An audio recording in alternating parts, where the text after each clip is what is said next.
Forward, what we do, like the first, I'll sit here first. Okay. What I first do is I always look at the physical review. Okay. And I'm always looking out for the things that you may or may not notice in the house. And what I'm trying to do is get you to be able to notice them on yourself or by yourself. At the same time, I'm reminding you to have me over as often as you can. And you have a fairly complicated house in the sense of the footprint. Many times I walk all the way around and I look at where the air conditioner is and to see if everything looks good there. And I'm always looking to see if I see any termite tunnels coming into the house. Okay. If you ever wanted to, like, because you have your house. Well, maybe on the way out, they're just right by that gate. Yeah, we can look at that. But also I can arrange for a free termite guide to come out and check it. Okay. The reason why I don't start with that offer is because they obviously want to sell you a service. Right. So they're gonna come They and actually have a service. yes, they're gonna want to do, and we can talk about that too. Right. Ongoing termite service, like where they bait, is not something I recommend. So if you have a bait system and all that, most of the time you've already invested a lot in that. But if you have an ongoing expense there, I don't think there's a rate of return there. Yeah, so, that's good information. When we bought the house, it had been empty. There was a couple. They had moved to Dallas and they were kind of back and forth, and so it did have some termite. damage. Yeah. And I mentioned with a lot of the work that you did, you opened a lot of walls and you probably saw stuff. Yeah. In Texas, in Austin, the termites are actually subterranean, like they live underground and they only come up to the house to feed. And so because of that, they do very little damage over a very long period of time. Okay. Where in other places in the United States, if you can go north of Dallas or in Florida, if you find termites in Florida in a house, that day you need to tent the house and you need to like totally treat it, because they'll eat your house. Within a year they'll move into your house and they'll start eating your house very quickly. And so if you see advertisement that speaks about termites and all that, just remember that in Austin we have subterranean termites and they're not that big of a concern.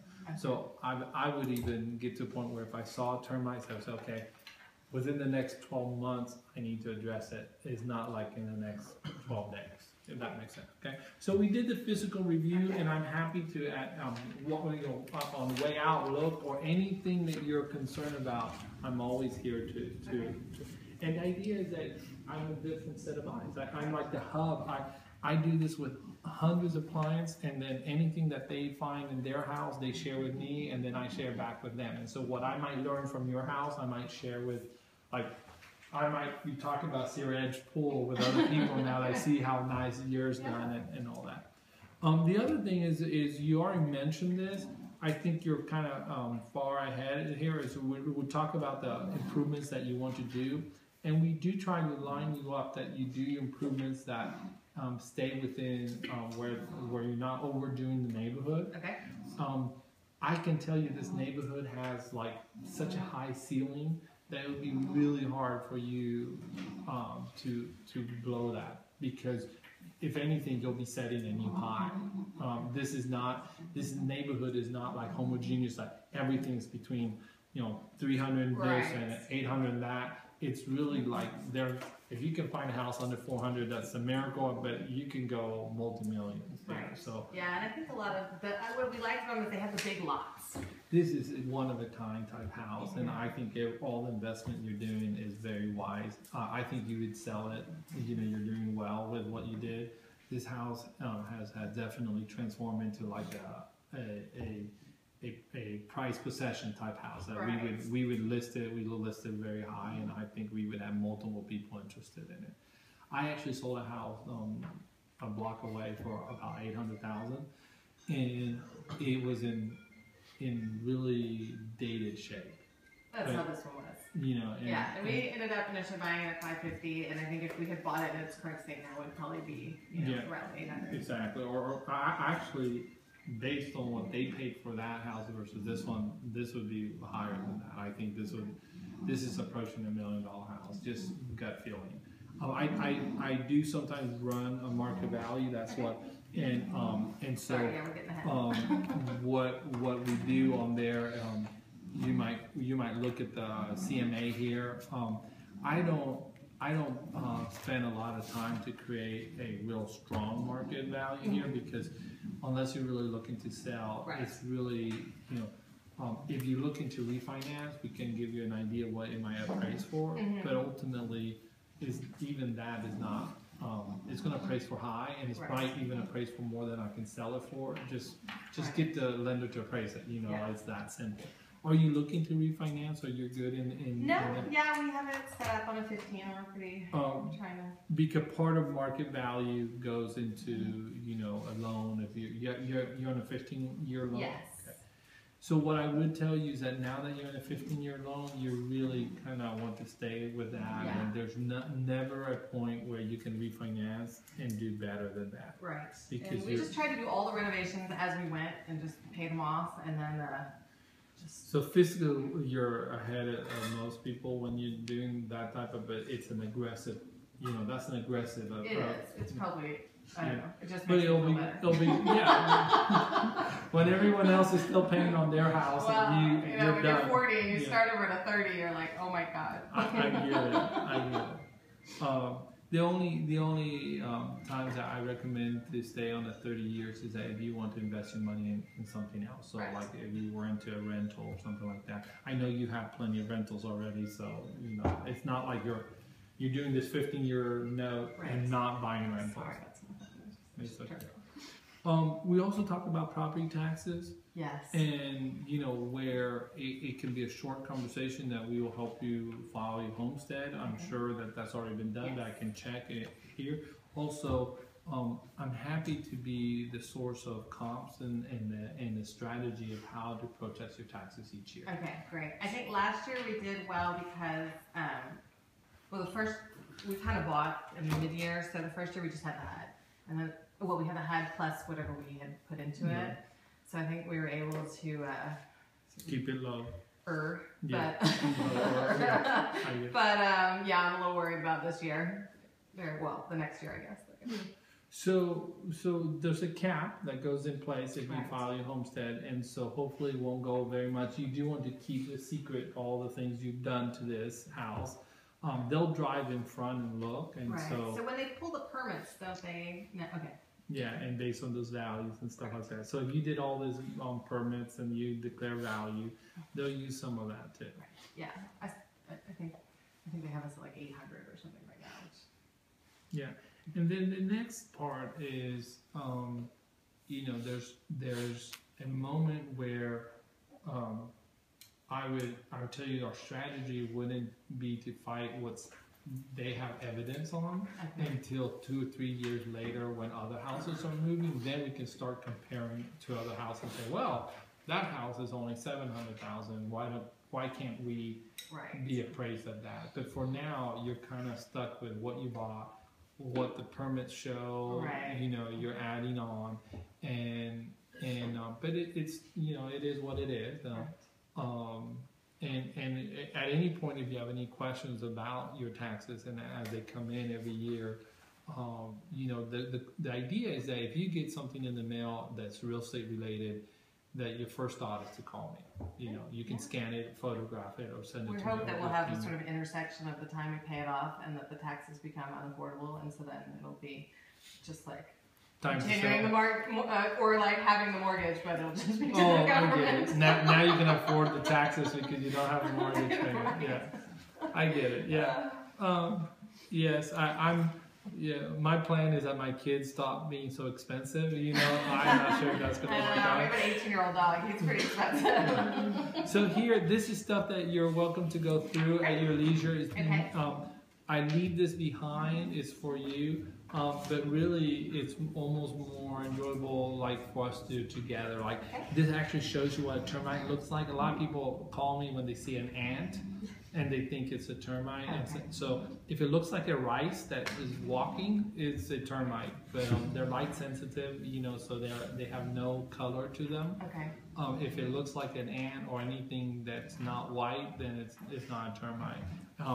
it's common that when people do this type of renovations that they get all type of critters leaving the house, so all the neighbors are on a bad mood about that, and then later I learned that there was a ring-tailed caught cat or something. I don't know. There were two of those. I caught one last night. Oh, yeah. The day before last in our attic, we have a ring-tailed cat. So. And scorpions, and all sorts of joyous vermin. Our house had scorpion. The more you do, the more you keep it, it will eventually, get normalized. These are just ideas of what to do, like in the springtime, maintenance, like gutters and all that. You have brand new gutters, so you probably don't even have stuff to worry about. But it just goes, and then in the fall, what to do. If you don't, first, you can always call me, but the go-to idea is service your air conditioner twice a year. Twice a year. Yeah.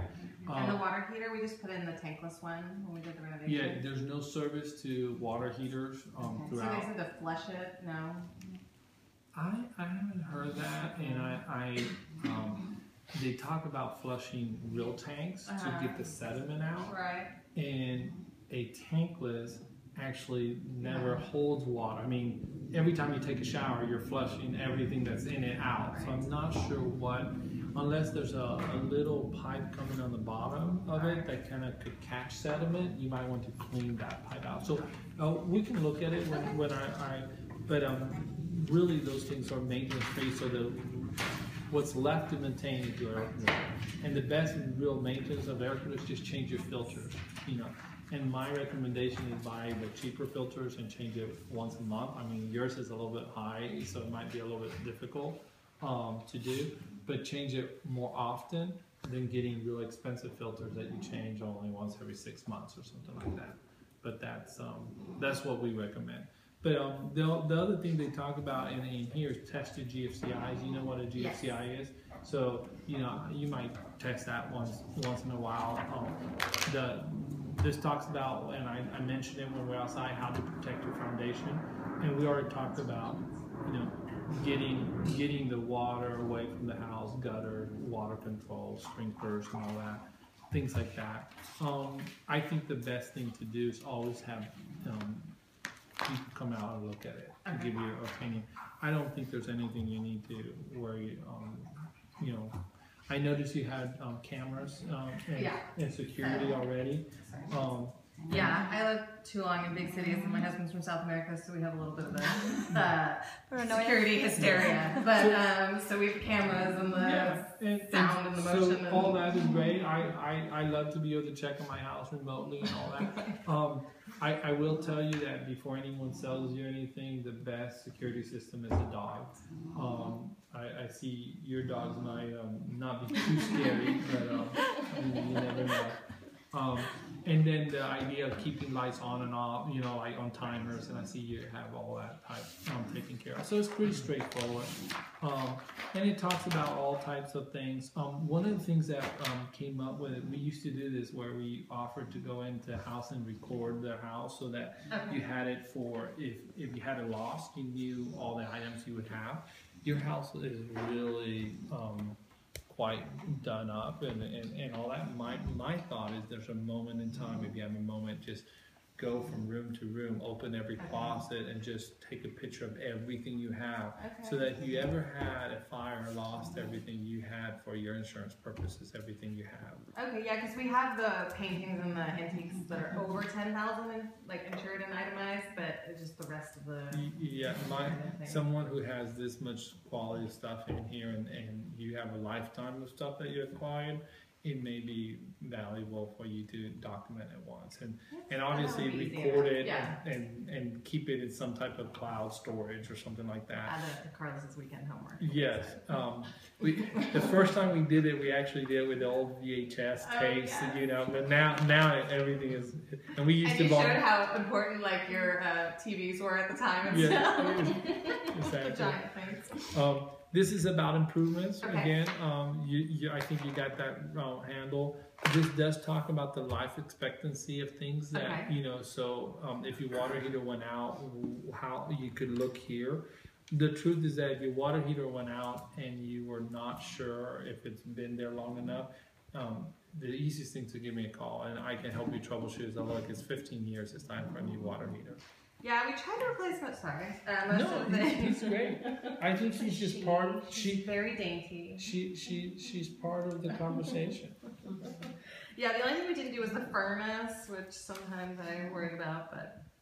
So you know what that's what I get a lot of comments with, and let me tell you my thoughts about the furnace.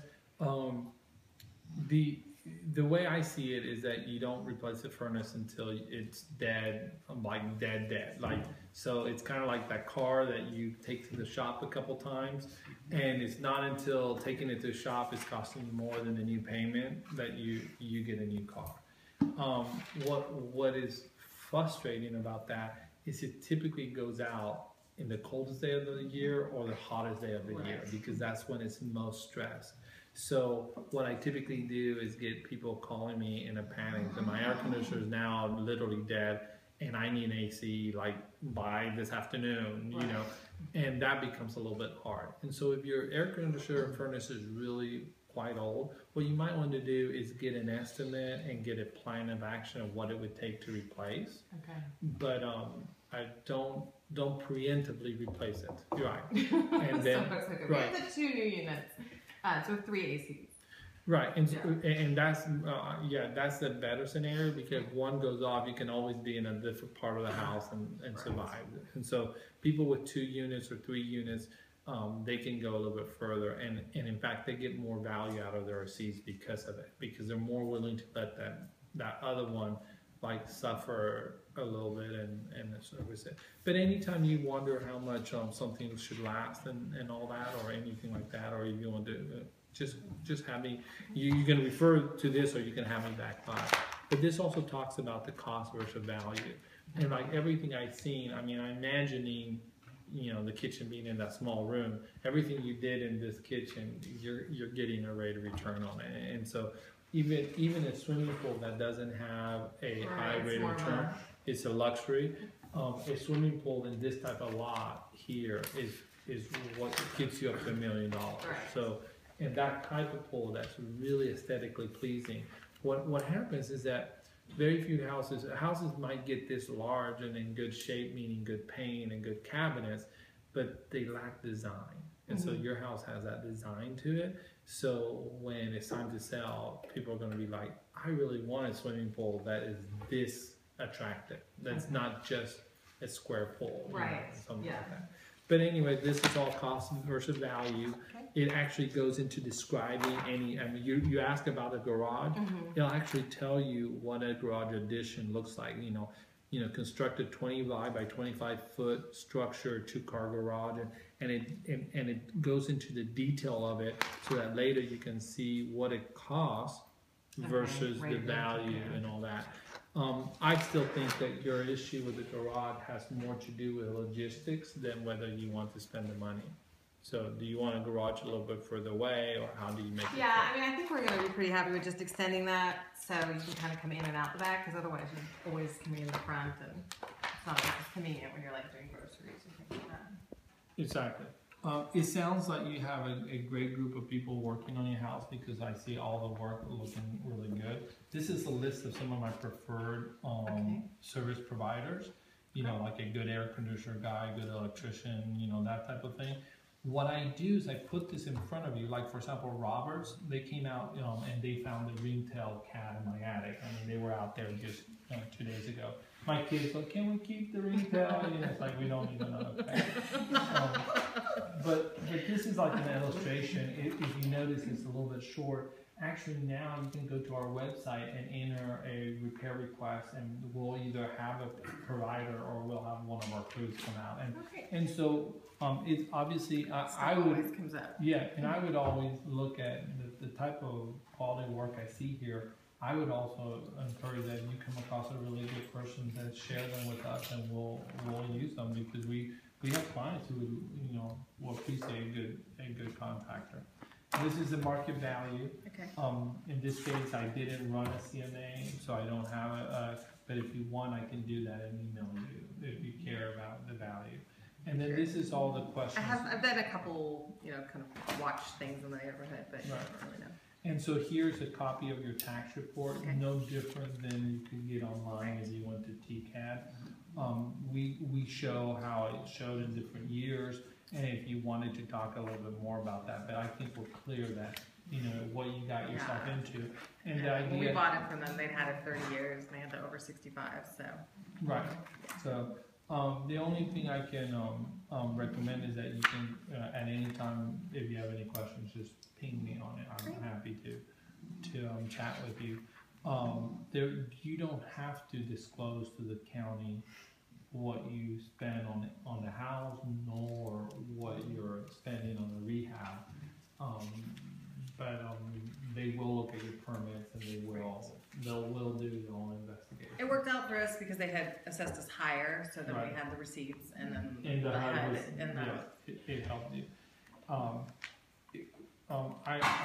I hope that is no time soon, but eventually when you get to be 65, there's a tax exemption, Okay. and I'm happy to help you file that when that comes. Okay. Did you have any questions, or was there anything that we wanted to look at before we're done? I know you had an air conditioner that you wanted to maybe look at. Yeah, I think that's pretty much it. I mean, is there anything else that you think that maybe No, you'd like to see? I'm ready or- to throw a party at this house. Okay, let's do This is gorgeous. Yeah, I mean, so I love helping people buy houses, and I love that when they do this type of thing to it. And you know, I love how Debbie was, you know, not only a great help to finding it, but also, you know, she had the connection with a good architect. Right. That got you where you want. And I can tell that you have your own personality and your own thoughts going in. Right. And so I think it's really going well. Like, for example, the metal roof, you know, like, rather than wood beaded roof, you know, you put the metal corrugated. Well, part of that too was we had a fire safety inspection or whatever when we were building it, because it was right when all those fires were going on, and everyone in the neighborhood is always, you know, sending out the bulletins about how the city's not doing anything and you're gonna die tomorrow. And so one of the things they recommended was metal instead of like, you know, and then closing all the little corners. So we're sort of in the process of doing that. So that's just so that, you know, making it airtight so that embers and heat doesn't get in. Yeah. So I hope it never comes to that. I don't think, I know we lost 29 houses once on the fire on the west side of town. Right. When one guy it went going, but it's very unusual. I mean, I've been doing this 25 years, and you don't see that type of situation. Well, and whenever any one of the neighbors on the street smells someone having a campfire or something, I'm subscribed in my neighborhood as like a virtual neighborhood watch. Right. Well, let's look at your picture, Great. and then we'll go from there.